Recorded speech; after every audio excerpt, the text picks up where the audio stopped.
Imagine a melody so hauntingly beautiful it transcends time and culture.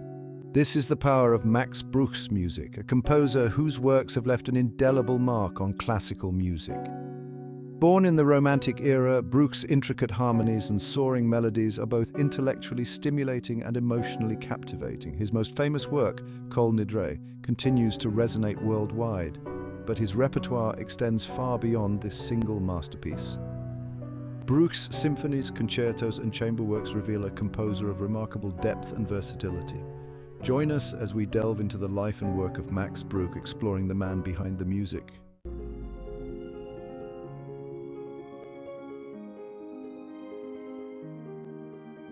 The Max Christian Friedrich Bruch was born on January 6, 1838, in Cologne, Germany. His mother, Wilhelmine, a singer and pianist, provided him with his first music lessons. As a young boy, Bruch excelled in piano, demonstrating an exceptional ear for melody. At 11, Bruch composed his first significant work, a symphony hinting at his future brilliance. Despite challenges and competition, Bruch's unquenchable thirst for knowledge and passion for music drove him forward. He immersed himself in studies, honing his compositional skills. Through dedication and hard work, he emerged as one of the most promising young composers of his generation.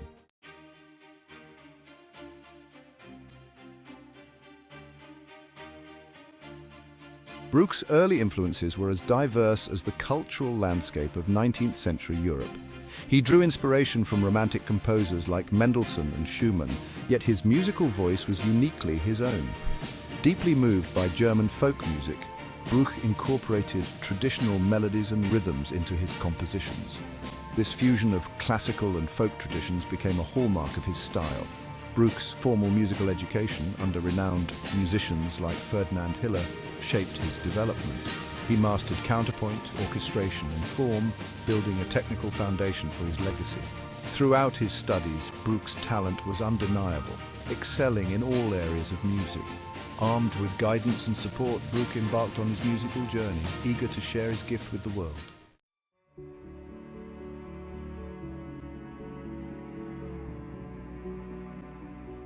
Bruch's teenage years were a period of intense learning and creative exploration. Despite financial difficulties, family, friends, and patrons provided support, allowing him to continue his studies. At 14, Bruch won the prestigious Mozart Scholarship, confirming his path as a composer. This award opened doors to new opportunities and connected him with influential figures in the music world. Despite growing success, Bruch remained grounded and committed to his craft. He understood that talent alone was not enough. It needed to be nurtured through discipline and hard work. His dedication paid off as his music began to attract attention for its originality and emotional depth. The seeds of a remarkable career were sown during these formative years.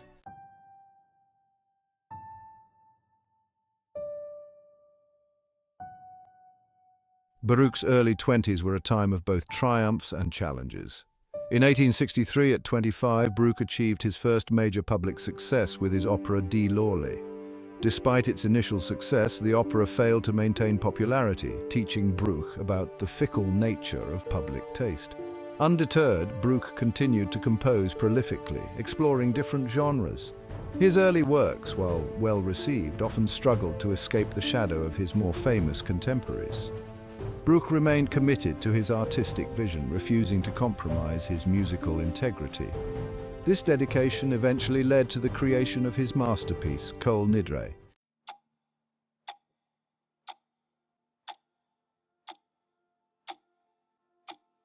Throughout the 1860s, Bruch continued to hone his craft, composing in various genres. One of his most significant early successes was his Violin Concerto No. 1 in G minor, composed in 1866. Its immediate success brought Bruch international recognition. Despite this success, Bruch continued to seek new challenges. He composed his Symphony No. 1 in E-flat major, showcasing his mastery of large-scale orchestral forms. Bruch also composed vocal and choral works, drawing inspiration from biblical texts and German literature. These works demonstrate Bruch's versatility and his ability to write effectively for the voice. They reveal his deep spirituality and desire to explore profound themes through music.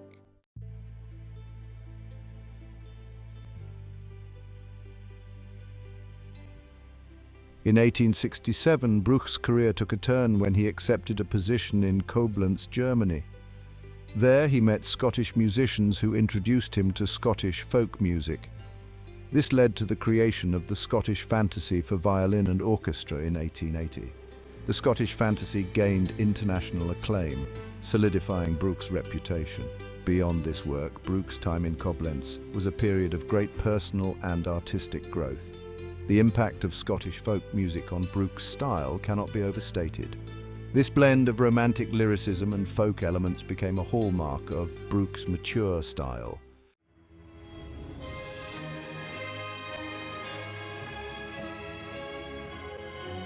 As Bruch's reputation grew, so did his opportunities for travel and collaboration. He embarked on concert tours throughout Europe, conducting his own works. In 1880, Bruch accepted a position as conductor of the Liverpool Philharmonic Society in England. During his time in Liverpool, Bruch composed some of his most ambitious works. Despite his success in England, Bruch eventually returned to Germany in 1883. He settled in Berlin, teaching composition and conducting various choral societies. Bruch's time in Berlin was highly productive as he continued to compose prolifically. Despite his international success, Bruch's music always retained a distinctly German character.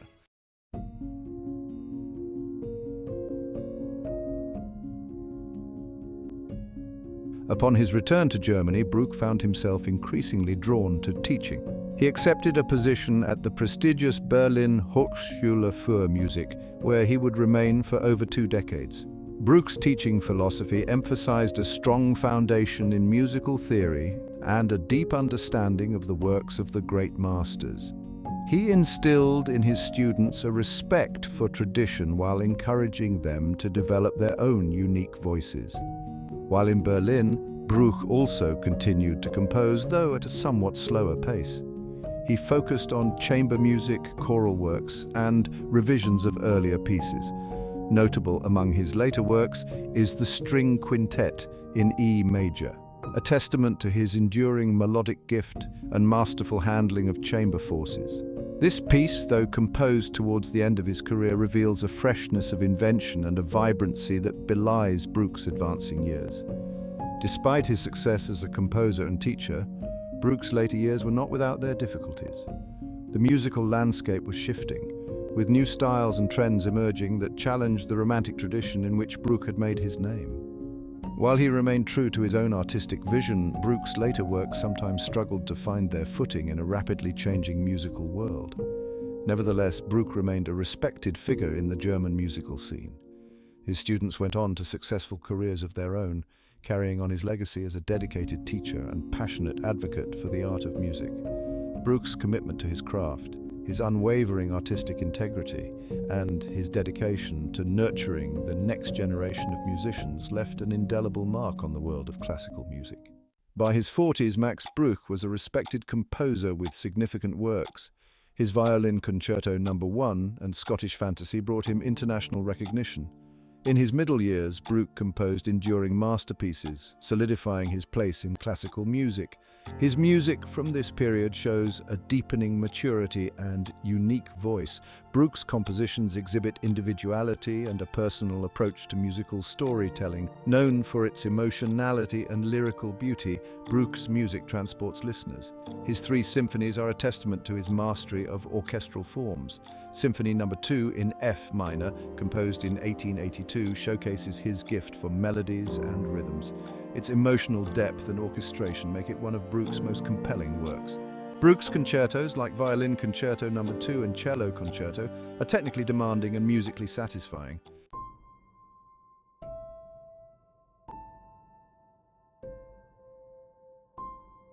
No discussion of Max Bruch's music would be complete without mentioning his most famous and beloved composition, Kol Nidrei for cello and orchestra.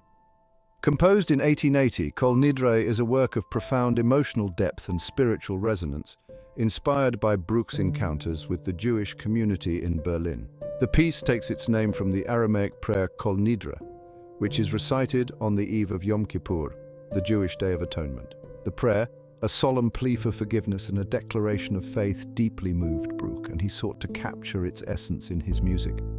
Bruch's Kol Nidrei is not a direct setting of the prayer itself, but rather a musical meditation on its themes of repentance, forgiveness, and spiritual longing. The piece opens with a hauntingly beautiful cello solo, played over a hushed orchestral accompaniment. The cello's melody, with its long flowing lines and expressive chromaticism, evokes a sense of deep sadness and yearning, reflecting the solemnity and introspection of Yom Kippur. As the piece progresses, Bruch weaves together themes of hope and despair, creating a musical journey that mirrors the emotional arc of the Day of Atonement. The cello, at times soaring above the orchestra, at times blending seamlessly with its textures, becomes a voice of the soul, expressing the full range of human emotion from sorrow and regret to hope and spiritual renewal. Bruch's own background played a significant role in shaping the emotional landscape of Kol Nidrei. Though raised as a Protestant Christian, Bruch developed a deep respect for Judaism and its musical traditions. He was particularly drawn to the beauty and expressiveness of Jewish liturgical music, which he saw as a powerful testament to the human spirit's capacity for faith and resilience.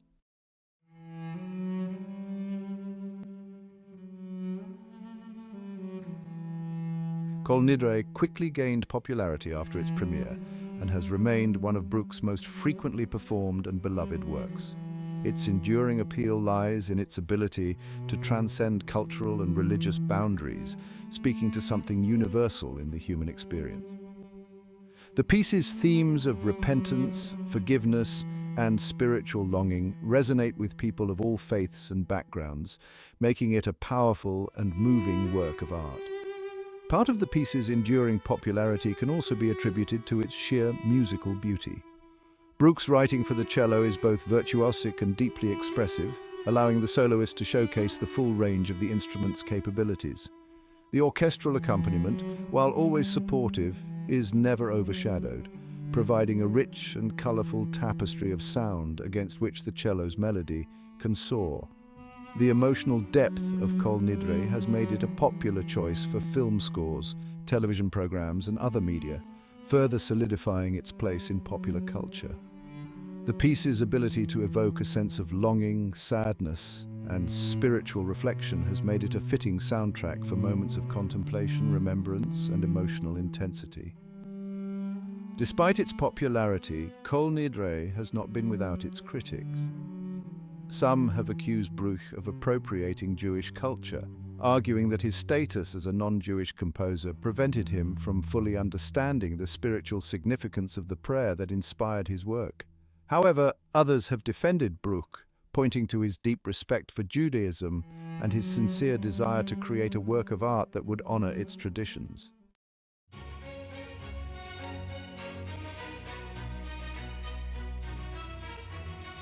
While Bruch's concertos, particularly his Violin Concerto No. 1 and Kol Nidrei, remain his most famous works, his output extended far beyond solo concertos. Bruch was a versatile composer who wrote extensively for orchestra, chamber ensembles, and voices. His 3 symphonies showcase his command of large-scale orchestral forms and his ability to create music of both grandeur and intimacy. Symphony No. 1 in E-flat major reveals a remarkable maturity of expression and a confident handling of orchestral forces. The symphony's 4 movements are characterized by their lyrical beauty and dramatic intensity.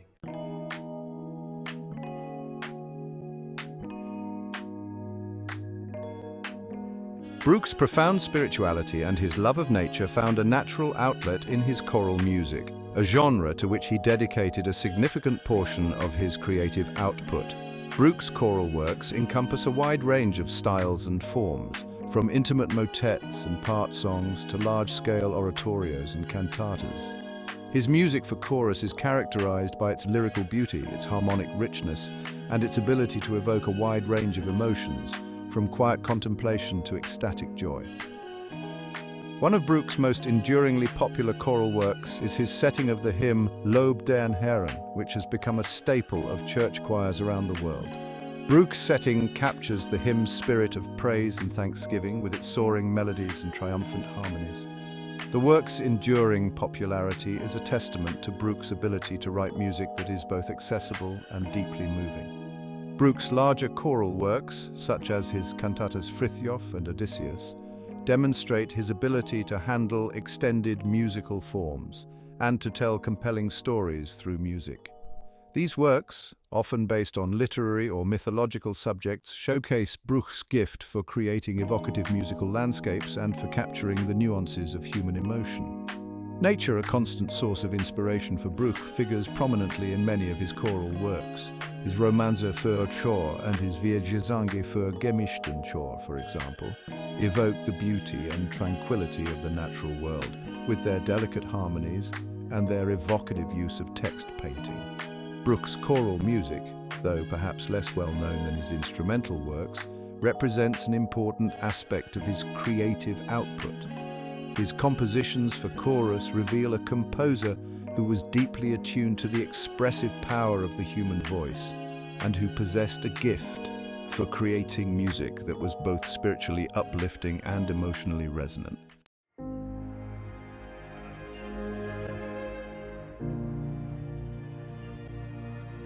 While Bruch's orchestral and choral work showcased his mastery of large-scale forms and his ability to create music of grandeur and spectacle, his chamber music revealed a more intimate side to his artistry. In his chamber works, Bruch explored the subtle interplay between instruments, creating music of great delicacy, nuance, and emotional depth. Bruch's chamber output encompasses a wide range of instrumental combinations, from duos for violin and piano to larger ensembles such as string quartets and piano quintets. His chamber works are characterized by their lyrical beauty, their sophisticated harmonic language, and their masterful handling of instrumental textures. One of Bruch's most beloved chamber works is his octet in B-flat major for clarinet, horn, bassoon, two violins, viola, cello, and double bass. This work, composed in 1849 when Bruch was just 11 years old, is a testament to his precocious talent and his innate understanding of chamber music writing. The octet's 8 movements are characterized by their youthful exuberance, their melodic charm, and their skillful interplay between the instruments. Bruch's later chamber works, such as his string quartet in E major and his piano quintet in G minor, reveal a more mature and introspective composer, exploring complex harmonic relationships and delving into depths of emotional expression. These works, though perhaps less immediately accessible than his earlier chamber music, are nonetheless rewarding listening experiences that showcase Bruch's mastery of his craft and his ability to create music of lasting beauty and significance. Bruch's chamber music, though often overshadowed by his more famous orchestral and choral works, represents an essential part of his creative legacy. His compositions for smaller ensembles reveal a composer who was equally at home in the intimate world of chamber music, capable of creating works of great emotional depth, technical brilliance, and enduring beauty. While Max Bruch's fame rests largely on his iconic Violin Concerto No. 1 and the hauntingly beautiful Kol Nidrei, his musical legacy extends far beyond these celebrated works. Delving into his lesser-known compositions reveals a composer of remarkable versatility, a craftsman who deftly navigated a wide range of genres and forms, leaving behind a treasure trove of musical gems waiting to be rediscovered. These hidden treasures offer a glimpse into the breadth of Bruch's musical imagination and his unwavering commitment to his craft. Among these lesser-known works are several concertos that deserve greater recognition. His Violin Concerto No. 2 in D minor is a work of considerable beauty and technical brilliance. Its lyrical melodies, dramatic contrasts, and virtuosic solo writing make it a rewarding experience for both performers and listeners alike. Similarly, his Cello Concerto in E minor is a work of undeniable emotional depth and melodic invention. Bruch's chamber music too is ripe for rediscovery. His string quartets, piano trios, and other chamber works showcase his mastery of intimate musical dialogues. These works reveal a different facet of Bruch's musical personality, one characterized by introspection, subtlety, and a deep understanding of the expressive potential of chamber music. Bruch's fascination with folk music extended beyond Germany. His encounter with Swedish music inspired works capturing Scandinavian folk traditions. The Swedish dances, composed in 1888, showcase Bruch's romantic sensibility. These dances transport listeners to a Swedish folk celebration. Bruch's cantata Frithjof, based on Tegner's epic poem, reflects his romantic ideals. Bruch's Swedish-inspired works reveal his embrace of musical universality.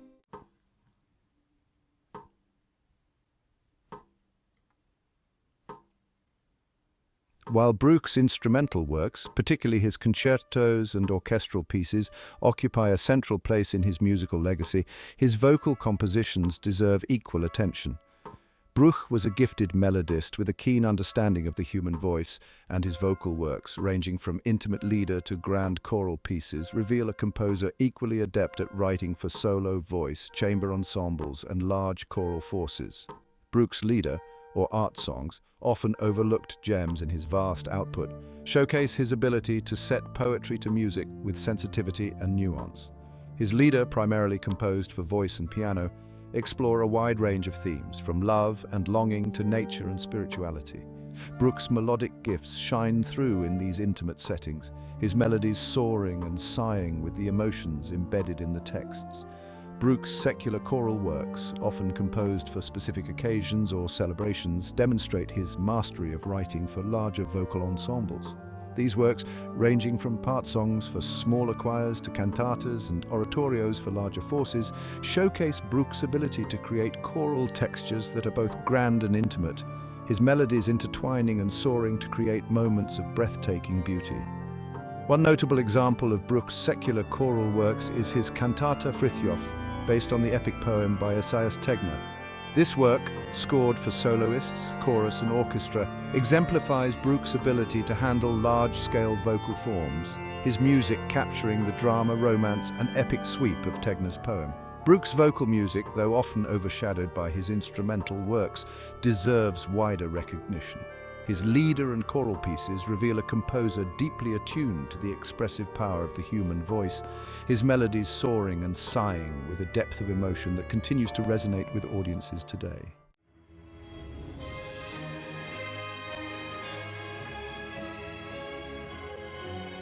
Max Bruch's contributions to wind instruments are significant and deserving of greater attention.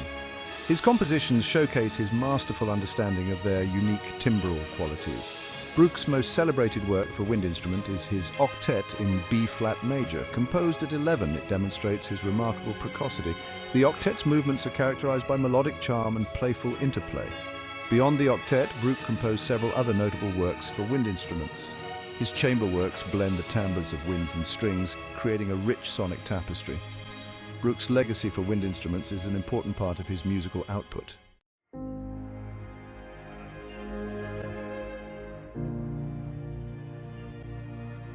Rediscovering the piano works.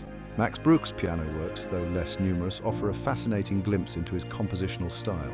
Often overshadowed by his larger-scale compositions, Bruch's piano pieces deserve greater recognition. His music reflects the influence of romantic predecessors like Mendelssohn and Schumann, yet Bruch's piano writing reveals a unique voice, characterized by clarity and elegant phrasing. Among his substantial works are his two piano trios, showcasing his mastery of chamber music. These trios balance interplay between piano, violin, and cello. The piano writing in these trios is both virtuosic and lyrical. Bruch's solo piano works, though fewer, are equally rewarding. His 8 pieces for piano, Opus 12, explore diverse moods and emotions. Bruch's piano music deserves a place alongside his celebrated orchestral and chamber works. A legacy beyond Kol Nidrei. Max Bruch's legacy rests on his Violin Concerto No. 1 in G minor and Kol Nidrei for cello and orchestra. These works have secured his place in the hearts of audiences and performers alike. However, Bruch's musical output is vast and diverse. He deftly navigated a wide range of genres and forms. His lesser-known works offer a complete picture of his artistic personality. Bruch embraced both tradition and innovation. As a respected teacher, he nurtured new talents. His students carried his dedication and respect for tradition. Bruch's true legacy lies in the totality of his creative output, a testament to the enduring power of melody and romantic expression.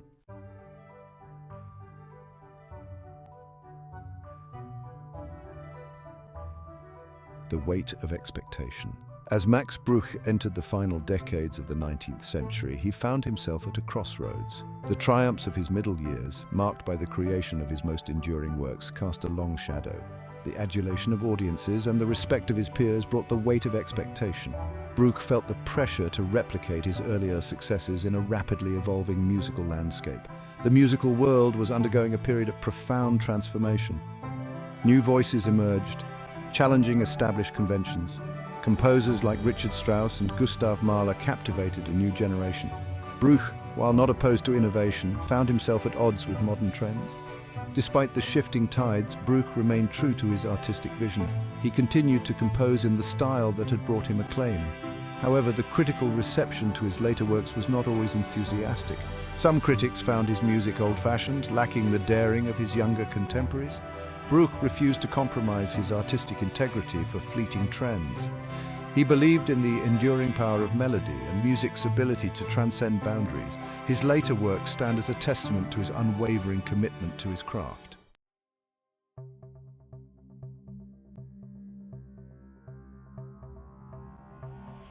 The late 19th and early 20th centuries witnessed a seismic shift in the world of music.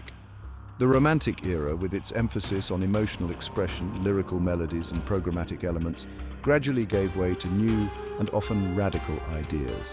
Composers like Arnold Schoenberg, with his atonal compositions, and Igor Stravinsky, with his rhythmic innovations and dissonant harmonies, challenged the very foundations of traditional tonality and form. This period of experimentation and upheaval in the musical world coincided with a time of great social and political change. The rise of industrialization, the growing tensions between nations, and the looming shadow of war all contributed to a sense of unease and uncertainty that found expression in the arts. Music, once a source of comfort and solace, began to reflect the anxieties and complexities of a rapidly changing world. Bruch, a product of the Romantic era, found himself increasingly at odds with some of these modern trends. His musical language, rooted in the traditions of Mendelssohn, Schumann, and Brahms, emphasized melody, harmony, and formal clarity. While he appreciated the technical skill and ingenuity of some of his younger contemporaries, he remained skeptical of their radical departures from tradition. Despite his reservations about the direction of modern music, Bruch continued to compose prolifically, exploring new avenues within the framework of his own musical language. He delved deeper into the expressive potential of chamber music, composing works of great intimacy and emotional depth. He also continued to write for orchestra, though his later orchestral works often reflected a more introspective and less overtly dramatic tone than his earlier symphonies.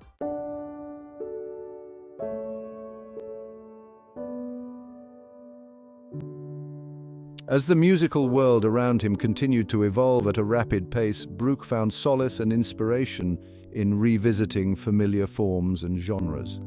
He returned to chamber music with renewed vigor, composing a series of works that showcased his mastery of intimate musical dialogues and his ability to create a sense of conversation and interplay between instruments.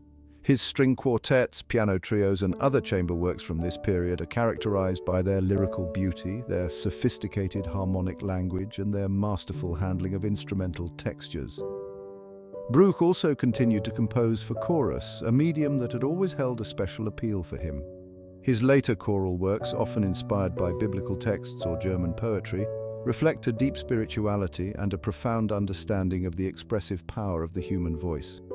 These works, ranging from intimate motets to large-scale oratorios, demonstrate Bruch's ability to create choral textures that are both grand and intimate, his melodies intertwining and soaring to create moments of breathtaking beauty. In addition to composing new works, Bruch also dedicated considerable time and energy to revising and refining some of his earlier compositions. He revisited his Violin Concerto No. 1, making subtle alterations to the solo part and orchestration, seeking to enhance its clarity and emotional impact. He also revised his Scottish Fantasy, further developing its thematic material and refining its orchestral colors. Bruch's decision to revisit and revise his earlier work speaks to his unwavering commitment to his craft and his desire to ensure that his music would continue to resonate with audiences for generations to come. He understood that a composer's work is never truly finished, that there is always room for improvement, for refinement, for a deeper exploration of the musical ideas that lie at the heart of a composition. Despite his success in various musical genres, opera was a source of fascination and frustration for Max Bruch. His early opera, Die Loreley, had initial success but failed to stay in the repertoire. Bruch continued to pursue opera, always seeking the right libretto and moment. His high standards and respect for the operatic tradition made it challenging. Opera demands mastery of melody, harmony, orchestration, and drama. Despite his efforts, Bruch never found the right combination to ignite his operatic muse. His other opera, Hermione, also failed to gain a foothold. Bruch's operatic aspirations highlight the challenges of this demanding art form. Though unsuccessful in opera, Bruch's work remains a testament to his musical gifts and legacy.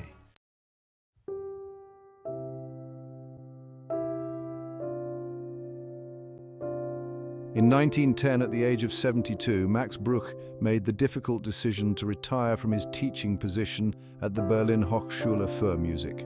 Decades of shaping young musical minds, while undoubtedly rewarding, had taken their toll.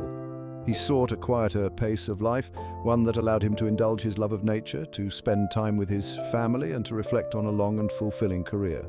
Bruch's retirement, however, did not signal an end to his creative spirit. He continued to compose, though at a more leisurely pace, focusing primarily on smaller-scale works for piano, chamber ensembles, and voice. These late compositions, often overlooked in favor of his more famous works, reveal a composer at peace with himself and his legacy, his music imbued with a sense of tranquility and wisdom. Though he had withdrawn from the public eye, Bruch's reputation as a composer remained secure. His works continued to be performed throughout Europe and beyond, with his Violin Concerto No. 1 and Kol Nidrei becoming staples of the concert repertoire. His students, many of whom had achieved prominence in the musical world, carried on his legacy, teaching his music, conducting his works, and ensuring that his name remained synonymous with the Romantic spirit. Bruch's final years were marked by a mixture of quiet contentment and the inevitable infirmities of old age. He found solace in his family, his music, and the beauty of the natural world. When he died in 1920, at the age of 82, the world mourned the loss of a gifted composer, a dedicated teacher, and a true champion of Romantic music. Max Bruch's legacy in classical music is a testament to the enduring power of melody, the beauty of Romantic expression. His Violin Concerto No. 1 and Kol Nidrei transcend cultural and temporal boundaries. Bruch's music evokes a wide range of human emotions. His works continue to resonate with audiences and performers alike. As a teacher, he nurtured countless young musicians. Max Bruch's place in the pantheon of great composers is secure. His music continues to inspire and move audiences worldwide. Max Bruch's journey through music was filled with soaring highs and quiet introspections. Though not as famous as his contemporaries, his contributions are undeniable. His Violin Concerto No. 1 and Kol Nidrei are timeless. Bruch's entire catalogue shows his mastery across genres, from symphonies to intimate chamber works and choral pieces filled with spiritual yearning. Each note he penned was sincere and emotionally honest. His music continues to resonate today. As a teacher, he inspired generations of musicians, instilling technical proficiency and a deep respect for tradition. Bruch's life is an inspiration for aspiring artists. His dedication and belief in music's power to elevate the human spirit endure.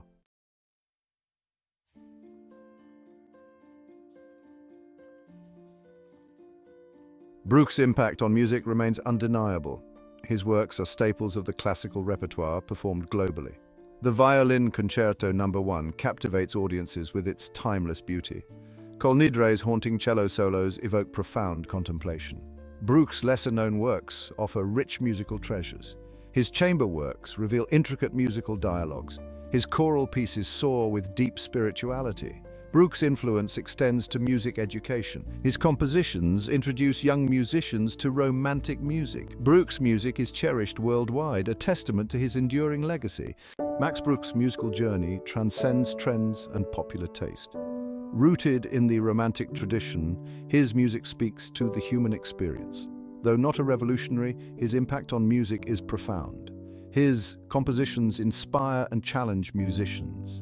His legacy as a teacher lives on through his students. Bruch's music stands as a beacon of enduring beauty and emotional honesty. His melodies captivate and remind us of music's power to transcend time. Bruch's voice, a timeless thread in music, continues to inspire.